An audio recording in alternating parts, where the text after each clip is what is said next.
सुनिए, रुकिए, अपनी सांसें थाम लीजिए, अपने दिल की धड़कनें गिनिए, क्योंकि अगले कुछ मिनटों में आप जो सुनने वाले हैं वो किसी फिल्म की कहानी नहीं है, ये किसी किताब का अध्याय नहीं है। ये है एक सच्ची घटना पर आधारित वो कहानी जिसे मिटाने की कोशिश की गई, जिसका नाम कभी इतिहास के पन्नों में दर्ज नहीं हुआ और जिसे अंजाम देने वाले हीरो की मौत आधिकारिक तौर पर कभी हुई ही नहीं। साल था 2019, महीना था फरवरी, तारीख थी 26 तारीख, सुबह के 3:30 बजे। ज्यादातर भारतीय गहरी नींद में थे, लेकिन हजारों किलोमीटर दूर पाकिस्तान के रावलपिंडी शहर में एक 60 साल के बूढ़े चाय वाले के हाथ कांप रहे थे। उसकी आंखों में नींद नहीं थी, उसके हाथ में एक छोटा सा USB ड्राइव था, जितना आपकी उंगली से भी छोटा, काले रंग का, बिना किसी निशान के। और उस USB के अंदर था एक वायरस। कोई आम वायरस नहीं, बल्कि एक ऐसा स्ट्रेन जिसे दुनिया की सबसे बड़ी साइबर एजेंसियों ने भी कभी नहीं देखा था। एक ऐसा वायरस जो पाकिस्तानी सेना के उस सुपर कंप्यूटर को, जो उनके परमाणु मिसाइलों को नियंत्रित करता था, 1 सेकंड में बंद कर सकता था। 1 सेकंड, बस 1 सेकंड। लेकिन सवाल था, ये USB वहां तक पहुंचे कैसे? पाकिस्तानी सेना का मुख्यालय दुनिया की सबसे सुरक्षित जगहों में से एक है। 3 लेयर की security, body scanner, metal detector, face recognition कैमरे, हर कोने में स्नाइपर। तो एक बूढ़ा चाय वाला अपनी जेब में USB लेकर उसके अंदर कैसे जा सकता था? जवाब है, वो अंदर नहीं गया, बल्कि वो USB उसके अंदर गई। यानी समझिए, पाकिस्तानी सेना के जनरल खुद बाहर आते थे उस चाय वाले की रेहड़ी पर। हां, हर दिन रात 9 बजे एक जनरल, 3 सितारा जनरल, पाकिस्तानी मिसाइल कमांड का चीफ, रोजाना उसी रेहड़ी पर चाय पीने आता था और अपना मोबाइल फोन वहीं चार्ज करता था, उसी एक्सटेंशन बोर्ड में जिस पर चाय वाले का कंट्रोल था। तो अब समझे, USB को अंदर ले जाने की जरूरत नहीं थी, बस जरूरत थी जनरल के फोन में वो वायरस डालने की।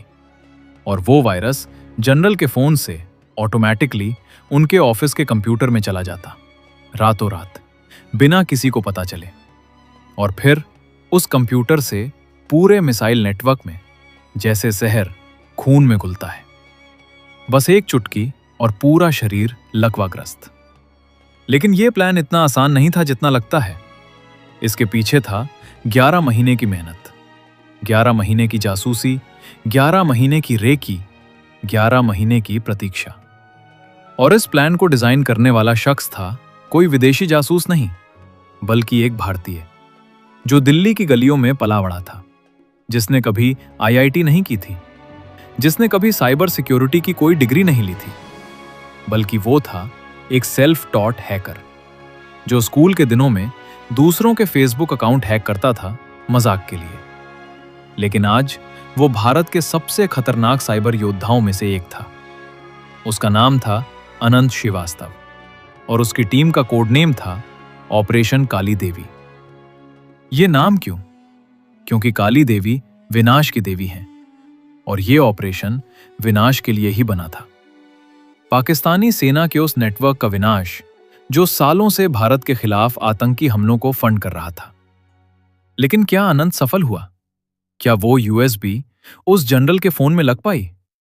और अगर लग पाई तो फिर क्या हुआ? चलिए, अब हम आपको ले चलते हैं 11 महीने पीछे, साल 2018 के मार्च महीने में, जब सब कुछ शुरू हुआ। जब एक छोटे से कमरे में बैठे थे 3 लोग और तय कर रहे थे पाकिस्तान का भविष्य। दिल्ली, लुटियंस बंगला क्षेत्र, एक बंगला जिसका नंबर भी किसी को नहीं पता, कोई बोर्ड नहीं, कोई नेम प्लेट नहीं, बाहर से बिल्कुल साधारण, अंदर दीवारें मोटी थीं, खिड़कियां ध्वनिरोधी थीं, हर कोने में कैमरे थे और बेसमेंट में एक कमरा था जहां कोई जा नहीं सकता था बिना बायोमेट्रिक स्कैन के।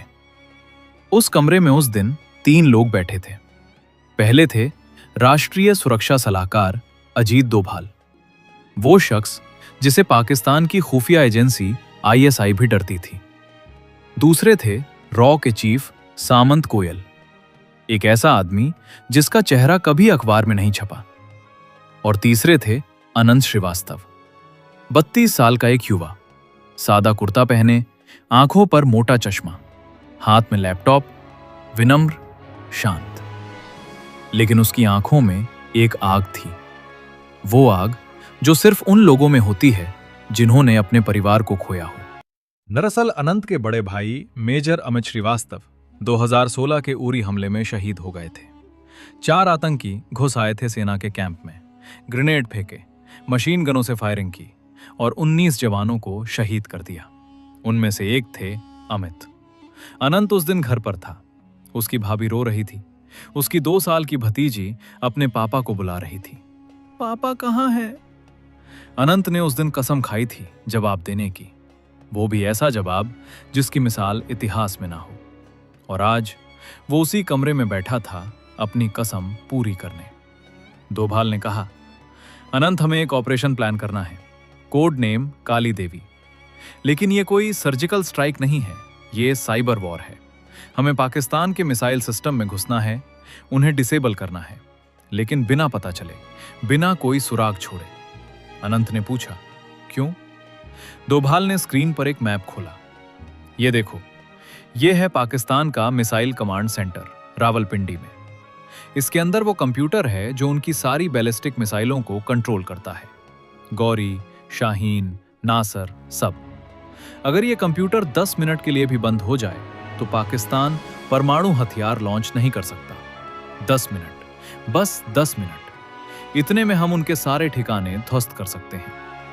अनंत की आंखें चमक उठी, लेकिन उसने पूछा, सर, ये सिस्टम इंटरनेट से कनेक्टेड नहीं है, ये एयर गैप्ड है, बिना फिजिकल एक्सेस के इसमें घुसना नामुमकिन है। दोभाल मुस्कुराए, तो हम फिजिकल एक्सेस लाएंगे। कैसे? एक चाय के कप से। अनंत को समझ नहीं आया। तब रॉ चीफ सामंत गोयल ने बात की। अनंत, हमारी टीम ने पिछले 6 महीने में पाकिस्तानी सेना के हर जनरल की जीवन शैली स्टडी की है, उनके रूटीन, उनकी आदतें, उनके फोन नंबर, उनकी पसंद नापसंद।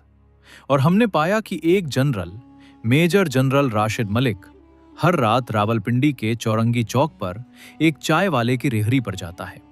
उसी रेहड़ी पर हर रात 9 बजे पिछले 4 साल से। अनंत ने पूछा, वो क्यों? क्योंकि उस चाय वाले की चाय उसे उसकी मां की याद दिलाती है। उसकी मां 4 साल पहले मर गई थी और उस चाय का स्वाद बिल्कुल वैसा ही है जैसा उसकी मां बनाती थी। अनंत चुप था। गोयल ने आगे कहा, हमने उस चाय वाले के बेटे के मेडिकल रिकॉर्ड खंगाले हैं। उसका बेटा किडनी फेलियर से पीड़ित है। हर महीने डायलिसिस पर 50,000 रुपए खर्च होते हैं। चाय वाले की सैलरी 8,000 रुपए है। वो कर्ज में डूब रहा है। अनंत को समझ आ गया। आप चाहते हैं कि हम उस चाय वाले को अपना एजेंट बनाएं? गोयल ने सिर हिलाया। हाँ, लेकिन उसे पता नहीं चलेगा कि वो किसके लिए काम कर रहा है। हम उससे सिर्फ इतना कहेंगे कि तुम्हारे बेटे का इलाज हम करेंगे, बदले में तुम्हें एक छोटा सा काम करना है। कोई हथियार नहीं, कोई खतरा नहीं, बस एक यूएसबी लगानी है एक एक्सटेंशन बोर्ड में। और अगर वो पकड़ा गया? डोभाल ने कहा, तो हम उसे कभी जानते ही नहीं थे। ये गेम है अनंत, इसमें प्यादे हमेशा बलि देने पड़ते हैं। अनंत ने अपने भाई की फोटो देखी जो उसके लैपटॉप पर लगी थी। उसने कहा, मैं करूंगा। डोभाल ने कहा, बस एक शर्त है, 11 महीने। तुम्हारे पास 11 महीने हैं। इससे पहले कि पाकिस्तान को शक हो, तुम्हें वायरस डिजाइन करना है, टेस्ट करना है और उस चाय वाले तक पहुंचाना है। 26 फरवरी 2019 की सुबह हम बालाकोट पर हवाई हमला करेंगे। उसी दौरान तुम उनका मिसाइल सिस्टम बंद करोगे। ऑपरेशन 2 फ्रंट पर चलेगा, एक आसमान में, एक साइबर स्पेस में। अनंत खड़ा हुआ। जय हिंद सर। डोभाल ने भी कहा, जय हिंद। और वहां से शुरू हुआ भारत के इतिहास का सबसे बड़ा गुप्त ऑपरेशन। अनंत अपनी लैब में वापस आया। लैब दिल्ली के बाहर गुड़गांव के एक औद्योगिक क्षेत्र में थी। बाहर से एक पुराना गोदाम, अंदर करोड़ों रुपए के उपकरण, server, encrypted network, 1 lakh core की कंप्यूटिंग पावर। अनंत ने अपनी टीम को बुलाया, 5 लोग। सबसे उम्र दराज 40 साल की शालिनी, सबसे युवा 24 साल का राहुल और 3 और, विक्रम, अरुण और दीपा। अनंत ने सबको बैठाया। उसने स्क्रीन पर एक आरेख खोला। दोस्तों, हमारे सामने दुनिया का सबसे मुश्किल टारगेट है, पाकिस्तानी सेना का सेंट्रल कमांड सिस्टम। यह सिस्टम एयर गैप्ड है, मतलब ये इंटरनेट से जुड़ा ही नहीं है। बिना फिजिकल एक्सेस के इसमें घुसना असंभव है। तो हम फिजिकल एक्सेस कैसे लाएंगे? आनंद मुस्कुराया। हम लाएंगे नहीं, वो खुद लाएगा। सब हैरान थे। अनंत ने एक तस्वीर दिखाई। यह है major general Rashid Malik, Pakistani missile command के चीफ। हर रात 9 बजे ये रावलपिंडी के चौरंगी चौक पर चाय पीने जाता है। अपना मोबाइल फोन वहां चार्ज करता है और उसी एक्सटेंशन बोर्ड में जो चाय वाले के पास है। शालिनी ने कहा, तो हम चाय वाले को अपना एजेंट बनाएंगे? हाँ, लेकिन चाय वाले को पता नहीं चलेगा। हम उसे एक यूएसबी देंगे। वो यूएसबी उसी एक्सटेंशन बोर्ड में लगाएगा जब राशिद मलिक अपना फोन लगाएगा। यूएसबी से एक वायरस राशिद मलिक के फोन में चला जाएगा और उसके फोन से उसके ऑफिस के कंप्यूटर में, और उस कंप्यूटर से पूरे मिसाइल सिस्टम में। दीपा ने कहा, लेकिन सर, इतने बड़े सिस्टम में घुसने के लिए वायरस को कई लेयर क्रैक करनी होंगी। फायरवॉल, एन्क्रिप्शन, 2 फैक्टर ऑथेंटिकेशन, यह असंभव है। अनंत ने कहा, इसीलिए मैंने तुम सबको बुलाया है। हम मिलकर एक ऐसा वायरस बनाएंगे जो दुनिया ने कभी नहीं देखा। अनंत ने बोर्ड पर लिखना शुरू किया। यह वायरस 3 हिस्सों में काम करेगा। पहला, प्रॉब। यह फोन में घुसते ही उसकी सारी एक्टिविटी ट्रैक करेगा। Call record, message, location, camera, mic, सब। दूसरा, स्लीपर। यह फोन में छिप जाएगा, किसी को पता नहीं चलेगा। यह तब एक्टिव होगा जब फोन ऑफिस के वाईफाई से कनेक्ट होगा। फिर यह खुद को ऑफिस के कंप्यूटर में कॉपी कर लेगा। तीसरा, ईटिंग बॉम्ब। यह सबसे खतरनाक है। जब यह कंप्यूटर में घुसेगा तो डेटा डिलीट नहीं करेगा, बल्कि उसे एनक्रिप्ट करेगा, एक ऐसे कोड से जिसकी चाबी सिर्फ मेरे पास होगी। राहुल ने पूछा, एनक्रिप्ट क्यों करना, डिलीट क्यों नहीं करते? क्योंकि डिलीट किया डेटा रिकवर किया जा सकता है, लेकिन एनक्रिप्ट किया डेटा बिना चाबी के कभी नहीं खुलेगा। और हम चाबी तभी देंगे जब पाकिस्तान हमारी शर्तें मानेगा। शालिनी ने कहा, यह तो ब्लैकमेल है। अनंत ने कहा, यह ब्लैकमेल नहीं है, ये जवाब है। सब चुप थे। अनंत ने कहा, अब काम पर लग जाओ, हमारे पास 11 महीने हैं। और शुरू हुआ एक ऐसा वायरस बनाने का सिलसिला जिसकी मिसाल नहीं। 11 महीने की जंग, अगले 11 महीने। अनंत और उसकी टीम ने लगभग 18 घंटे रोज काम किया। सुबह 8 बजे लैब पहुंचना, रात 2 बजे घर लौटना, खाना लैब में ही, नींद 4 घंटे से कम, परिवार बस फोन पर बात। अनंत ने अपनी भाभी से कहा था, मैं अमित भैया का बदला ले रहा हूं। भाभी ने पूछा, कैसे? अनंत ने कहा, आपको बाद में पता चलेगा। पहले 2 महीने उन्होंने पाकिस्तानी मिसाइल सिस्टम की पूरी स्ट्रक्चर समझी, हर पोर्ट, हर प्रोटोकॉल, हर फायरवॉल। उन्होंने पाया कि यह सिस्टम एक अमेरिकी कंपनी साइबरडाइन ने बनाया था 2008 में। अनंत ने साइबरडाइन के पुराने कर्मचारियों को हैक किया, उनके ईमेल चुराए और पाया कि सिस्टम में एक छेद था, एक बैकडोर, जिसे कंपनी ने छुपा दिया था ताकि वो खुद बाद में सिस्टम में घुस सके।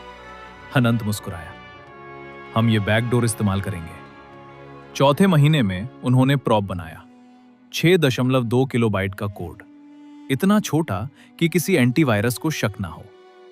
छठे महीने में स्लीपर तैयार हुआ। यह खुद को मोबाइल के सिस्टम फाइल्स में छुपा लेता था जहां एंटीवायरस कभी नहीं जाता। 8वें महीने में ईटिंग बॉम्ब तैयार हुआ। यह इतना पावरफुल था कि 1024 बिट एन्क्रिप्शन को क्रैक कर सकता था। वो एन्क्रिप्शन जिसे तोड़ने में सुपर कंप्यूटर को 100 साल लगते। लेकिन सबसे मुश्किल काम था यह सब टेस्ट करना, बिना पकड़े, बिना पता चले। अनंत ने अपनी खुद की एक सिमुलेटेड लैब बनाई। वैसा ही कंप्यूटर, वैसा ही फोन, वैसा ही नेटवर्क जैसा पाकिस्तानी सेना के पास था। 100 बार, 1000 बार, 10,000 बार। हर बार वायरस फेल होता था। कभी एंटीवायरस पकड़ लेता, कभी फोन क्रैश हो जाता, कभी कंप्यूटर हैंग हो जाता।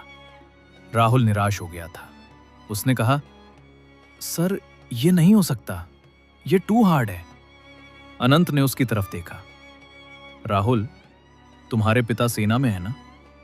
हाँ सर, कारगिल वेटरन है। तो तुमने उनसे कभी पूछा, कारगिल में बर्फ में जम रहे थे, गोलियां खत्म हो रही थी, दुश्मन ऊपर पहाड़ी पर था, तब उन्होंने हार क्यों नहीं मानी? अनंत ने कहा, क्योंकि हार उनके विकल्पों में थी ही नहीं, बस। तो अब वापस काम पे लगो, हमारे पास 3 महीने बचे हैं। और वो लग गए। 11वें महीने में आखिरकार वायरस तैयार हुआ, एकदम परफेक्ट, 100 में 100 बार सिमुलेशन पास। अनंत ने डोभाल को फोन किया, सर वायरस तैयार है।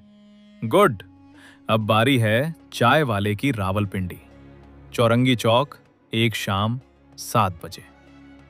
शहाबुद्दीन अपनी रेहड़ी लगा रहा था। उसके हाथ कांप रहे थे, बीमारी से नहीं बल्कि टेंशन से। उसके बेटे की किडनी फेल हो रही थी। डॉक्टर ने कहा था 6 महीने में ट्रांसप्लांट नहीं हुआ तो बेटा नहीं बचेगा। शहाबुद्दीन के पास पैसे नहीं थे। वो रोज अल्लाह से दुआ करता, लेकिन कोई जवाब नहीं आता था। तभी रेहड़ी पर 2 लोग आए। शक्ल से विदेशी नहीं लग रहे थे, पाकिस्तानी ही थे, लेकिन उनकी बोली थोड़ी अलग थी, शायद कराची से। उनमें से एक ने कहा, शहाबुद्दीन भाई, हम आपकी मदद करना चाहते हैं। शहाबुद्दीन ने पूछा, कौन हो तुम? हम एक चैरिटी से हैं, हम गरीब बच्चों का इलाज कराते हैं, हमें आपके बेटे के बारे में पता चला। शहाबुद्दीन की आंखें नम हो गई। सच? तुम मेरी मदद करोगे? हाँ, लेकिन एक शर्त पर। क्या शर्त? ये यूएसबी।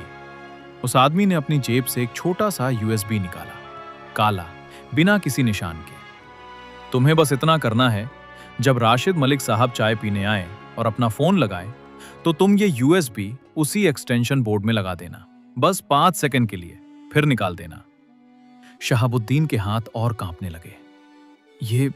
ये तो जासूसी है। नहीं, ये सिर्फ एक सर्वे है। हम ये चेक कर रहे हैं कि लोग अपने फोन कहां चार्ज करते हैं, बस। शहाबुद्दीन को यकीन नहीं हुआ, लेकिन उसने अपने बेटे का चेहरा सोचा, बीमार, कमजोर, मुस्कुराता हुआ। उसने कहा, ठीक है, मैं करूंगा। आदमी ने उसे एक लिफाफा दिया। ये 2 लाख रुपए हैं, अग्रिम भुगतान, बाकी बाद में। शहाबुद्दीन ने लिफाफा लिया। उसके हाथ कांप रहे थे। अब वो जानता था वो जासूसी कर रहा है, पाकिस्तानी सेना के खिलाफ, जिसकी सजा मौत थी। लेकिन उसके पास कोई चारा नहीं था।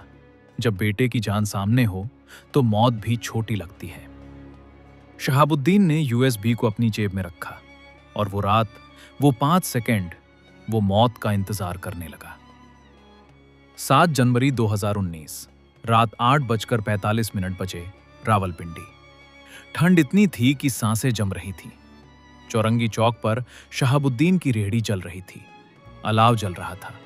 चाय की केतली उबल रही थी। शहाबुद्दीन के हाथ इस बार सर्दी से नहीं, डर से कांप रहे थे। उसकी जेब में वो यूएसबी था, काला, छोटा, खतरनाक। उसका 14 साल का बेटा सलीम रेहड़ी के पीछे बैठा था, बीमार, कमजोर, लेकिन आंखों में चमक। अब्बू, आज राशिद मलिक साहब आएंगे? शहाबुद्दीन ने सिर हिलाया। हाँ बेटा। तो आज वो काम हो जाएगा? शहाबुद्दीन ने उसे चुप रहने को कहा। तभी दूर से काली कार आती दिखी, टोयोटा लैंड क्रूजर, पाकिस्तानी सेना का नंबर। शहाबुद्दीन का दिल तेज धड़कने लगा। कार रुकी, दरवाजा खुला। मेजर जनरल राशिद मलिक बाहर निकले, वर्दी में, 3 सितारे, छाती पर मेडल, चेहरे पर मुस्कान। शहाबुद्दीन भाई, चाय तैयार है? शहाबुद्दीन ने हाथ जोड़े। सलाम साहब, आइए। राशिद मलिक रेहड़ी के सामने वाली प्लास्टिक की कुर्सी पर बैठ गए। उन्होंने अपना फोन निकाला, आईफोन, लगभग डेड। भाई, प्लग पॉइंट है? शहाबुद्दीन का दिल बाहर निकल आया था। उसने कहा, जी साहब, पीछे है। राशिद मलिक उठे और रेहड़ी के पीछे गए। वहां एक एक्सटेंशन बोर्ड था, 4 पोर्ट, 3 में कुछ और लगा था, 1 खाली था। राशिद मलिक ने अपना फोन उस खाली पोर्ट में लगा दिया। चार्जिंग शुरू हो गई। शहाबुद्दीन ने सलीम की तरफ देखा। सलीम ने सिर हिलाया। उसके हाथ में यूएसबी था। शहाबुद्दीन रेहड़ी के पीछे गया जैसे चीनी लेने। उसने सलीम से यूएसबी लिया। उसके हाथ कांप रहे थे, इतने जोर से कि यूएसबी गिर जाता। उसने गहरी सांस ली और यूएसबी को एक्सटेंशन बोर्ड के तीसरे पोर्ट में धीरे से लगा दिया, बिना आवाज के, बिना शोर के। 1, 2, 3, 4, 5। फिर उसे निकाल लिया और जेब में रख लिया। सब कुछ 5 सेकंड में। राशिद मलिक को कुछ पता नहीं चला। वो वापस अपनी कुर्सी पर आ गए, चाय पीने लगे, बातें करने लगे। शहाबुद्दीन ने उनकी ओर देखा, लेकिन उसकी निगाहें कुछ और देख रही थीं।